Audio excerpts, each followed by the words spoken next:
बेहतरीन drama serial ऐश के जुनून के इस एपिसोड में आप देखेंगे कि अब जाके राहिम को इस चीज़ का अंदाज़ा हो गया है कि उसका मुंह बोले मामू जान भी उसके खिलाफ हो चुके हैं। खिलाफ से क्या, उसको अपनी बहन नज़र आ रही है क्योंकि उसकी बहन ने उससे एक बात कर ली है कि अगर तुमने मेरा साथ ना दिया तो मैं सारे रिश्ते नाते तोड़ दूंगी और तुम्हारा मेरा कोई भी साथ नहीं रहेगा, जिसकी वजह से उसको मजबूरी में ये सब कुछ करना पड़ा है। लेकिन वो राहिम का भी बुरा नहीं चाहता है। वो चाहता है कि बस सारा मामला ठीक हो जाए और राहिम की सारी ये जो केस है ये ख़त्म हो जाए। जिस पर आप देखेंगे कि राहिम भी काफ़ी ज़्यादा परेशान है कि आखिर उसके साथ क्या हो रहा है।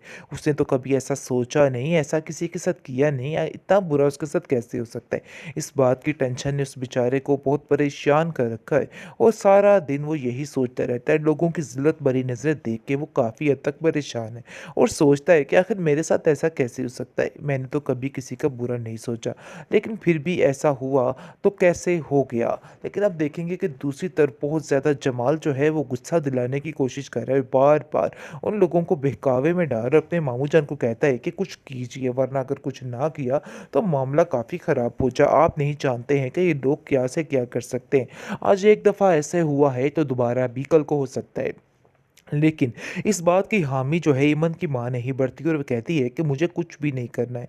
इसलिए बेहतर यही है कि इस केस को यहाँ पर ही ख़त्म किया जाए और इस बात को बिल्कुल ख़त्म कर दिया जाए।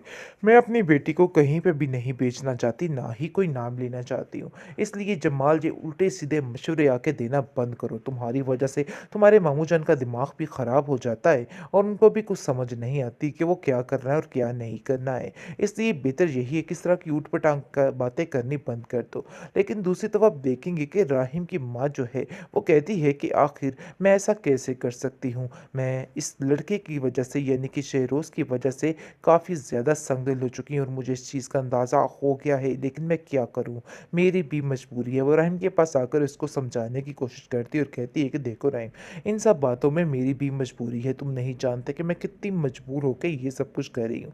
जिस पर वो कहता है कि आखिर ऐसी कैसी मजबूरी, कैसे आप ऐसे कर सकती हैं। मुझे तो यकीन ही नहीं आ रहा है कि आप ऐसा कैसे कर सकती हैं। जिस पर वो कहती है कि तुम नहीं जानते हो कि मुझे शेरोज़ की वजह से क्या-क्या प्रॉब्लम्स क्रिएट करनी पड़ जाती, यानी कि झेलनी पड़ती हैं, जिसकी वजह से मैं काफ़ी परेशान रहती हूँ।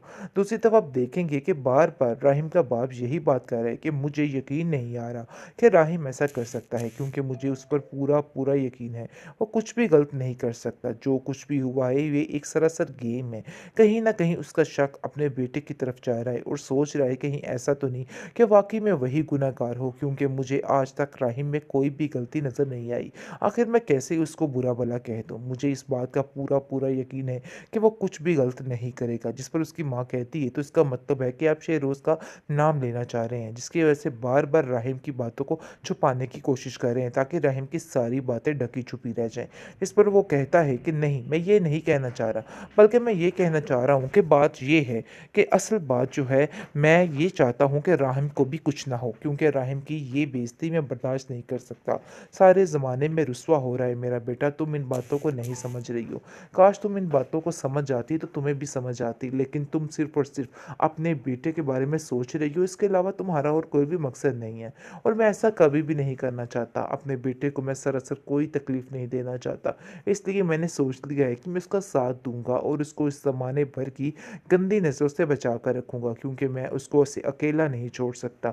आज तक उसने मेरा हर मामलात में साथ दिया है और आज मैं कैसे अपने बेटे को अकेला छोड़ दूँ? ऐसे तो कभी भी नहीं हो सकता है। मैं उसका साथ ज़रूर दूँगा और ज़रूर दूँगा। बेहतरीन ड्रामा सीरियल ऐश के जुनून के इस एपिसोड में आप देखेंगे कि अब जाके राहिम को इस चीज़ का अंदाज़ा हो गया है कि उसका मुँह बोले मामू जान भी उसके खिलाफ हो चुके हैं। खिलाफ से क्या, उसको अपनी बहन नज़र आ रही है क्योंकि उसकी बहन ने उससे एक बात कर ली है कि अगर तुमने मेरा साथ ना दिया तो मैं सारे रिश्ते नाते तोड़ दूंगी और तुम्हारा मेरा कोई भी साथ नहीं रहेगा, जिसकी वजह से उसको मजबूरी में ये सब कुछ करना पड़ा है। लेकिन वो राहिम का भी बुरा नहीं चाहता है। वो चाहता है कि बस सारा मामला ठीक हो जाए और राहिम की सारी ये जो केस है ये ख़त्म हो जाए। जिस पर आप देखेंगे कि राहिम भी काफ़ी ज़्यादा परेशान है कि आखिर उसके साथ क्या हो रहा है। उसने तो कभी ऐसा सोचा नहीं, ऐसा किसी के साथ किया नहीं, इतना बुरा उसके साथ कैसे हो सकता है। इस बात की टेंशन ने उस बेचारे को बहुत परेशान कर रखा है और सारा दिन वो यही सोचता रहता है। लोगों की ज़िल्लत भरी नज़रें देख के वो काफ़ी हद तक परेशान है और सोचता है कि आखिर मेरे साथ ऐसा कैसे हो सकता है? मैंने तो कभी किसी का बुरा नहीं सोचा, लेकिन फिर भी ऐसा हुआ तो कैसे हो गया? लेकिन आप देखेंगे कि दूसरी तरफ बहुत ज़्यादा जमाल जो है वो गुस्सा दिलाने की कोशिश कर रहा है, बार-बार उन लोगों को बहकावे में डाल रहा है। अपने मामू जान को कहता है कि कुछ कीजिए, वरना अगर कुछ ना किया तो मामला काफ़ी ख़राब हो जा आप नहीं जानते हैं कि ये लोग क्या से क्या कर सकते हैं। आज एक दफ़ा ऐसे हुआ है तो दोबारा भी कल को हो सकता है। लेकिन इस बात की हामी जो है ईमन की माँ नहीं बरती और वो कहती है कि मुझे कुछ भी नहीं करना है। इसलिए बेहतर यही है कि इस केस को यहाँ पर ही ख़त्म किया जाए और इस बात को बिल्कुल ख़त्म कर दिया जाए। मैं अपनी बेटी को कहीं पे भी नहीं बेचना चाहती, ना ही कोई नाम लेना चाहती हूँ। इसलिए जमाल ये उल्टे-सीधे मशवरे आके देना बंद करो। तुम्हारी वजह से तुम्हारे मामू जान का दिमाग भी ख़राब हो जाता है और उनको भी कुछ समझ नहीं आती कि वो क्या करना है और क्या नहीं करना है। इसलिए बेहतर यही है कि इस तरह की ऊट-पटांग क बातें करनी बंद कर दो। लेकिन दूसरी तरफ आप देखेंगे कि राहिम की माँ जो है वो कहती है कि आखिर मैं ऐसा कैसे कर सकती हूँ? मैं इस लड़के की वजह से यानी कि शहरोज़ की वजह से काफ़ी ज़्यादा संगदिल हो चुकी हूँ और मुझे इस चीज़ का अंदाज़ा हो गया है, लेकिन मैं क्या करूँ? मेरी भी मजबूरी है। वो राहिम के पास आकर इसको समझाने की कोशिश करती है और कहती है कि देखो राहिम, इन सब बातों में मेरी भी मजबूरी है। तुम नहीं जानते कि मैं कितनी मजबूर होके ये सब कुछ कर रही हूँ। जिस पर वो कहता है कि आखिर ऐसी कैसी मजबूरी? कैसे आप ऐसे कर सकती हैं? मुझे तो यकीन ही नहीं आ रहा है कि आप ऐसा कैसे कर सकती हैं। जिस पर वो कहती है कि तुम नहीं जानते हो कि मुझे शेरोज़ की वजह से क्या-क्या प्रॉब्लम्स क्रिएट करनी पड़ जाती, यानी कि झेलनी पड़ती हैं, जिसकी वजह से मैं काफ़ी परेशान रहती हूँ। दूसरी तरफ आप देखेंगे कि बार-बार राहिम का बाप यही बात कर रहा है कि मुझे यकीन नहीं आ रहा कि राहिम ऐसा कर सकता है, क्योंकि मुझे उस पर पूरा-पूरा यकीन है।